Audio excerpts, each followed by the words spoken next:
नमस्कार। आज हम डिस्कस करेंगे एचपीएसएससी का प्रीवियस पेपर। ये जो एचपीएसएससी का प्रीवियस पेपर है, आज इसका हम हिस्ट्री का सेक्शन जो है वो डिस्कस करेंगे। तो आप लोगों के कमेंट्स भी आ रहे हैं कि थोड़ा सा पेपर का लेवल जैसे जैसे इंक्रीज हो रहा है ना, तो क्वेश्चन का लेवल भी इंक्रीज किया जाए। डेफिनेटली क्वेश्चन का लेवल जो है वो धीरे धीरे इंक्रीज किया जा रहा है, परंतु आपने एक बात के ऊपर बहुत ज़्यादा ध्यान देना है कि जो एडिशनल नॉलेज होती है, जैसे क्वेश्चन हम डिस्कस करते हैं ना, तो क्वेश्चन के ऊपर तो आपने ध्यान देना ही देना है, परंतु जो एडिशनल जानकारी हम बताते हैं आपको, एडिशनल नॉलेज जो हम देते हैं उसके ऊपर ज़रूर ध्यान दीजिएगा। बहुत सारे लोग उसको इग्नोर कर देते हैं, क्योंकि प्रीवियस जो पेपर जो हैं वहाँ पर एडिशनल जो हम बताते हैं वहाँ से बहुत चीज़ें जो हैं लिंक कर डायरेक्टली इनडायरेक्टली पूछी गई हैं। तो उन लोगों को डेफिनेटली फ़ायदा मिल रहा है जो वीडियो को ध्यान से सुनते हैं और एडिशनल नॉलेज के ऊपर ज़्यादा ध्यान देते हैं। क्वेश्चन नंबर 171 से हम स्टार्ट करेंगे। बोलते हैं, from which monument Gautam Buddha propagated his divine knowledge of Buddhism to the world. तो बोलते हैं किस स्मारक से जो था वो गौतम बुद्ध ने अपने बौद्ध धर्म के दैवीय ज्ञान को दुनिया में प्रचारित किया था। देखो, बौद्ध धर्म की बात करें और गौतम बुद्ध की बात करें तो गौतम बुद्ध ने जो था वो महाबोधि टेम्पल कॉम्प्लेक्स, महाबोधि मंदिर कॉम्प्लेक्स, ये स्मारक था एक, इसके माध्यम से जो था वो इन्होंने अपने दैवीय ज्ञान को जो था वो दुनिया में प्रचारित किया था। अब पता होना चाहिए कि ये जो महाबोधि टेम्पल कॉम्प्लेक्स है ये कहाँ पर स्थित है। ये जो है ये बोध गया में स्थित है। बोध गया कहाँ पर पड़ता है? ये पड़ता है बोध गया बिहार में। और महाबोधि मंदिर कॉम्प्लेक्स के बारे में कहा जाता है कि ये गौतम बुद्ध, इनके महात्मा बुद्ध जो थे, इनके जीवन के पवित्र स्थलों में से जो है वो एक है। इसका जो पहला मंदिर था इस कॉम्प्लेक्स का, वो अशोक के द्वारा जो था वो बनवाया गया था। और ये जो महाबोधि टेम्पल कॉम्प्लेक्स है इसको यूनेस्को की लिस्ट में भी जो है शामिल किया जा चुका है। यूनेस्को की जो हेरिटेज लिस्ट होती है 2002 में जो था वो इसको शामिल किया गया था। ये भी आपने ध्यान रखना है। तो ये सारे इंपॉर्टेंट क्वेश्चन यहाँ से आपको पता चले। अगला क्वेश्चन देखिए 172। बोलते हैं, in Indus Valley civilisation Kalibangan is a famous for which of the following. तो ये जो इंडस वैली साइड थी इसमें कालीबंगा जो था वो किसके लिए फेमस था? वो कालीबंगा की बात करें तो कालीबंगा किसके लिए फेमस था? आपने ध्यान रखना है 172 का ऑप्शन डी, पोटरी जो है वो सही आंसर है। ये कुम्हारी के लिए जो था वो फेमस था।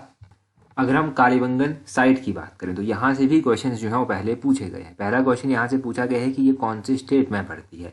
ये राजस्थान स्टेट में पड़ती है। अगर किसी को और डिफिकल्ट पूछना है तो वो पूछ लेगा कि ये कौन सी नदी के किनारे स्थित है। तो ये घग्गर नदी के किनारे जो है वो स्थित है। कालीबंगा का अर्थ क्या है? तो कालीबंगा का अर्थ है काले रंग की चूड़ी। ये भी आपने ध्यान रखना है। और ये पोट्री के लिए जो है वो फेमस है, यानी कि कुम्हारी मिट्टी के बर्तन के लिए जो है ये फेमस है। तो ये सारे क्वेश्चंस आपको कालीबंगा के बारे में पता चले। और भी इंडस वैली साइट्स में आपको थोड़ी सी रिवाइज करवा देता हूँ। जैसे कि हड़प्पन इंडस वैली साइट हो गई, ये पाकिस्तान में स्थित है। हड़प्पन के अलावा मोहनजोदड़ो हो गया, ये भी पाकिस्तान में स्थित है। मोहनजोदड़ो के अलावा धौलावीरा गुजरात में स्थित है। राखीगढ़ी हरियाणा में स्थित है। मोतीथल हरियाणा में स्थित है। बनवाली हरियाणा में स्थित है। बस ये यहाँ से आपने थोड़ा सा रिवाइज करना है ये कहाँ कहाँ पर जो है वो स्थित है। अगला क्वेश्चन देखिए 173 क्वेश्चन। बोलते हैं, who was the first to make use of artillery in warfare in medieval India. बोलते हैं मध्यवर्ती भारत में युद्ध में सर्वप्रथम तोपों का इस्तेमाल करने वाला सबसे पहला कौन था? जिसने तोपों का इस्तेमाल किया था, तोपों का इस्तेमाल किया था, वो सबसे पहला कौन था? वो था बाबर। बाबर जो था इसने सबसे पहली बार जो था क्या किया था? आर्टरी का इस्तेमाल किया था। आर्टिलरी का, आप कह सकते हैं तोपों का इस्तेमाल जो था वो इसने किया था। देखो, बाबर के बारे में आपने ध्यान रखना है कि इसको मुगल वंश का संस्थापक माना जाता है भारत में। इसने इब्राहिम लोदी को हराया था और यहाँ पर मुगल वंश की स्थापना की थी। इसकी जो युद्ध से रिलेटेड पद्धतियाँ थी उसकी, जैसे कि तुगलमा युद्ध पद्धति थी इसकी, इसने जो था इसको इंट्रोड्यूस किया था। इसके माध्यम से जो था इसने इब्राहिम लोदी को हराया था। इसने जो था तोपों का इस्तेमाल सबसे पहले किया था। अब बाबर के तोपखाने जो था इनका नेतृत्व जो था वो उस्ताद अली और मुस्तफ़ा खान के द्वारा जो था वो किया जाता था।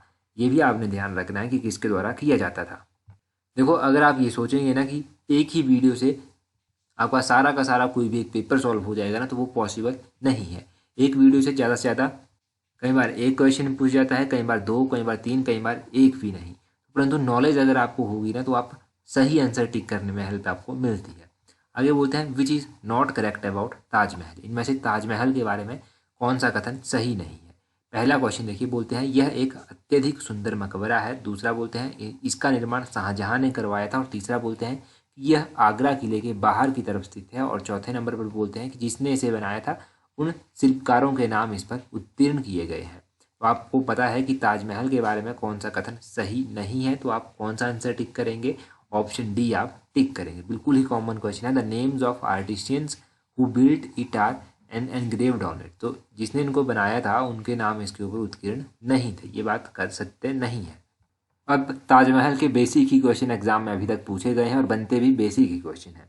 ताजमहल से रिलेटेड पूछ जाएगा कि किसने बनवाया है इसको, तो शाहजहां ने जो है इसको बनवाया है। शाहजहां ने इसको बनवाया है और आपने ध्यान रखना है कि कौन सी नदी के किनारे स्थित है, तो ये जमुना नदी के किनारे स्थित है और ये आगरा में जो है वो स्थित है। ये बस बिल्कुल बेसिक क्वेश्चन बनते हैं ताजमहल के बारे में, किसने बनवाया है। और अगर किसी को पूछना है कि कब बनवाया है, तो ये 1 साल में, ये 2 सालों में नहीं बना था। इसकी कंस्ट्रक्शन 1631 से लेकर 1648 के बीच में हुई है। अगला क्वेश्चन देखिए इसके बाद क्या है, बोलते हैं अगले क्वेश्चन में बोलते हैं चंद्रगिरी किला कहाँ पर स्थित है। Chandragiri fort is located in.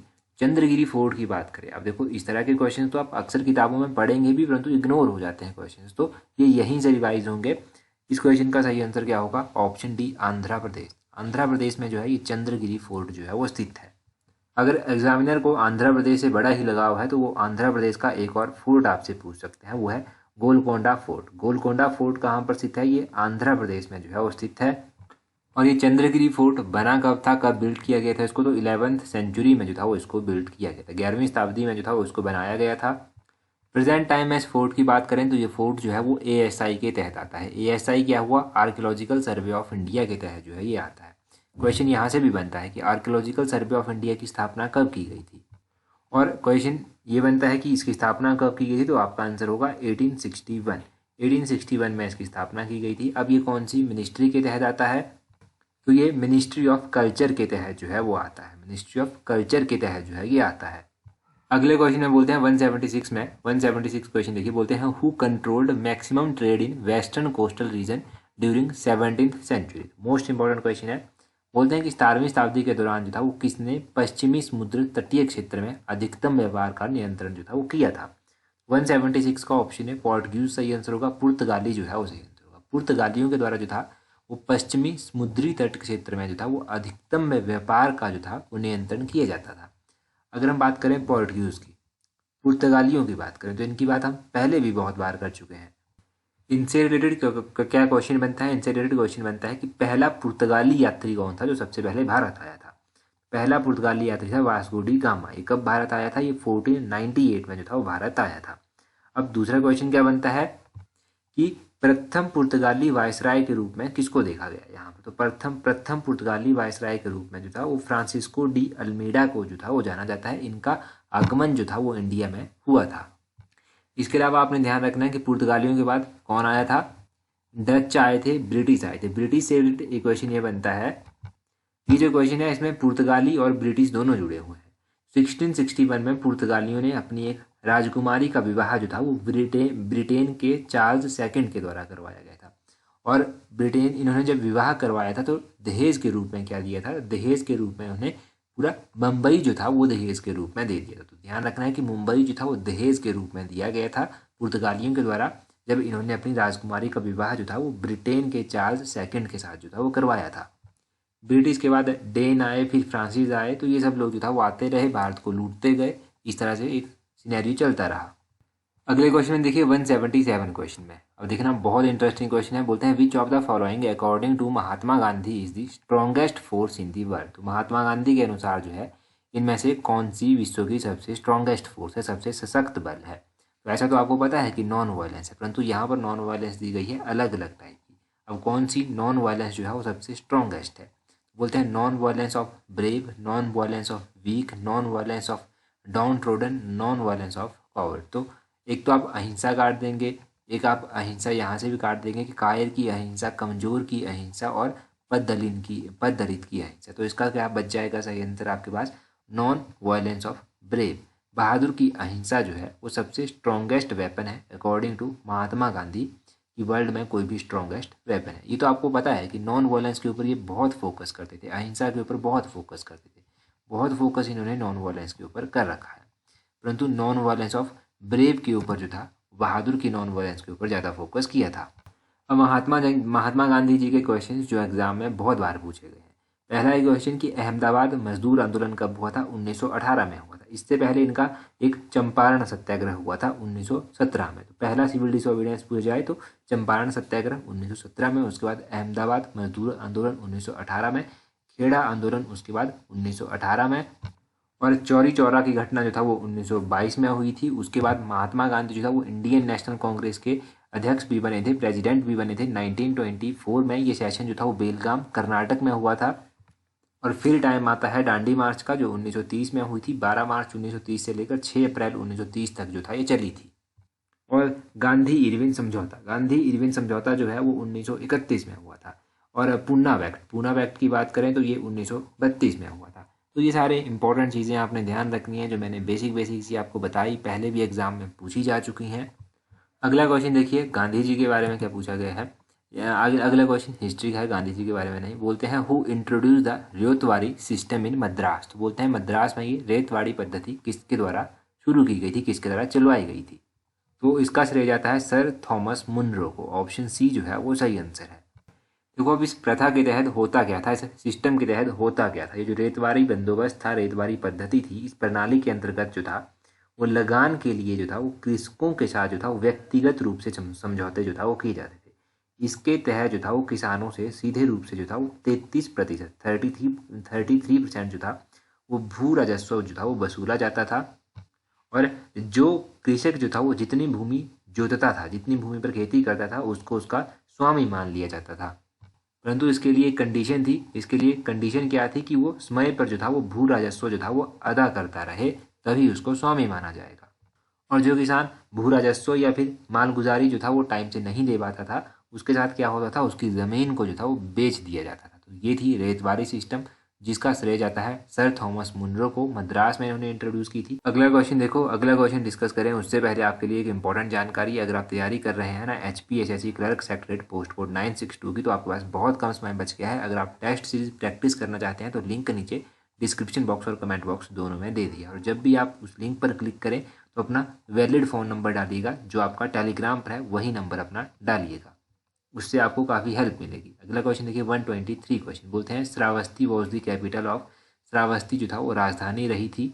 देखो श्रावस्ती एक महाजनपद की राजधानी थी, जिस महाजनपद का नाम था कौशल महाजनपद। तो कौशल महाजनपद की राजधानी रह चुकी है श्रावस्ती में। हमने बहुत टाइम से जो है ये महाजनपदों के बारे में रिवाइज नहीं किया है, पहले तो हम करते रहते थे। आप देखिए एक बार रिवाइज कीजिए। अवंती महाजनपद की राजधानी थी उज्जैनी में। मगध महाजनपद की राजधानी थी राजगृह में। काशी महाजनपद की राजधानी वाराणसी में थी। वज्जी महाजनपद की राजधानी वैशाली में थी। गांधार महाजनपद की राजधानी तक्षशिला में थी। और वत्स महाजनपद की राजधानी कौशाम्बी में थी। कंबोज महाजनपद की राजधानी राजपुरा में थी। अंग महाजनपद की राजधानी चंपा में थी। और अवंती महाजनपद की बात करें, जो कि ऑप्शन में भी दिया गया है, तो अवंती महाजनपद की राजधानी उज्जैनी में थी। काशी की आपको पता चल गई, अंग की आपको पता चल गई। तो ये हमने सारे ऑप्शन भी क्लियर कर लिए और जो जो इम्पोर्टेंट है वो भी हमने जान लिया। अगला क्वेश्चन देखिए, बोलते हैं 124 में, बोलते हैं which ruler build the famous rock cut temple of Shiva at Ellora. तो बोलते हैं कि शिव भगवान का एलोरा में जो था रॉक कट टेम्पल किसने बनवाया था। अब देखो ये रॉक कट टेम्पल जो था वो बनवाया गया था कृष्णा फर्स्ट के द्वारा। ऑप्शन ए जो है वो सही आंसर है। अगर आपसे पूछ लिया जाए कि ये कृष्ण फर्स्ट जो था वो कौन थे, कृष्ण प्रथम कौन थे, तो ये राष्ट्रकूट वंश के एक शासक हुआ करते थे। इन्होंने प्रसिद्ध कैलाश मंदिर बनवाया था। ये भी आप कह सकते हैं प्रसिद्ध शिवा टेम्पल एट एलोरा, या फिर प्रसिद्ध कैलाश मंदिर आप कह सकते हैं।